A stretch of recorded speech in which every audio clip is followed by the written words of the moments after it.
Hello friends, আমার চিন্তা আমি চলে আসলাম ইউটিউব চ্যানেল টিউশন কিচেন। আমি আপনাদেরকে শেয়ার করবো, সেটা হচ্ছে সিমুইয়ের পায়েস বানিয়ে দেখাবো। সেটা বানাতে কি উপকরণ লাগে আসুন দেখাই। তার আগে একটা কথা বলি, আমার চ্যানেল রেসিপিটা ছাড়া আছে, আমার যদি ভালো লাগে থাকে অবশ্যই লাইক কমেন্ট শেয়ার করবেন।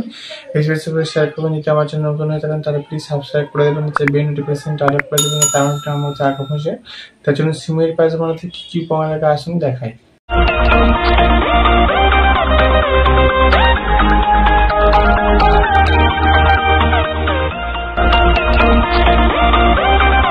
তাহলে সিমুইয়ের পায়েস বানিয়ে দেখাবো, সেটা বানাতে কি কি উপকরণ লাগে আসুন দেখি। তার আগে একটা কথা বলে দিই, ভিডিওটা প্রথম থেকে শেষ দেখার অনুরোধ রইল।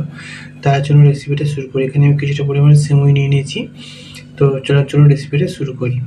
গ্যাসে কড়াটা বসিয়েছি, কড়াটা গরম হয়ে গেছে, এর মধ্যে ঘি দিয়ে দেবো। কড়ার মধ্যে ঘি দিয়ে দেবো, ঘিয়ের মধ্যে আমি সিমুই দিয়ে দেবো, ভালো করে নিয়েছি, সিমুইটা ভেজে নেবো। দেখুন লাল লাল করে ভেজে নিয়েছি। এবার এর মধ্যে আমি দুধ দিয়ে দেবো, এর মধ্যে আমি 500 গ্রামের মতো লিকুইড দুধ দিয়ে দিয়েছি। এবার দুধে আমি এটা ভালো করে সিমুইটা সেদ্ধ করে নেবো।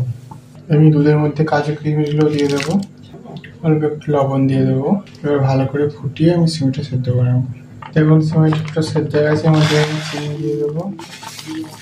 চিনি দিয়ে দিয়েছি, আর ভালো করে আর একটুখানি সেদ্ধ করে নেবো, দিয়ে আমি একটুখানি জল মেরে নেবো দুধ।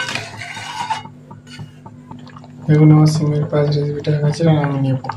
দেখুন আমার সিমুইয়ের পায়েস রেসিপিটা রেডি হয়ে গেছে। রেসিপি আমাদের ভালো লেগে থাকে অবশ্যই লাইক কমেন্ট ও শেয়ার করবেন, মেসেজ করে শেয়ার করবেন, আর প্লিজ সাবস্ক্রাইব করে আমাদের পাশে থাকবেন। চলুন তো দেখা হচ্ছে নেক্সট ভিডিওতে, নতুন ভিডিও পাবেন না। আমাদের চ্যানেলটাকে অবশ্যই সাবস্ক্রাইব করে আমাদের পাশে থাকবেন। চলুন তো দেখা হচ্ছে নেক্সট ভিডিওতে।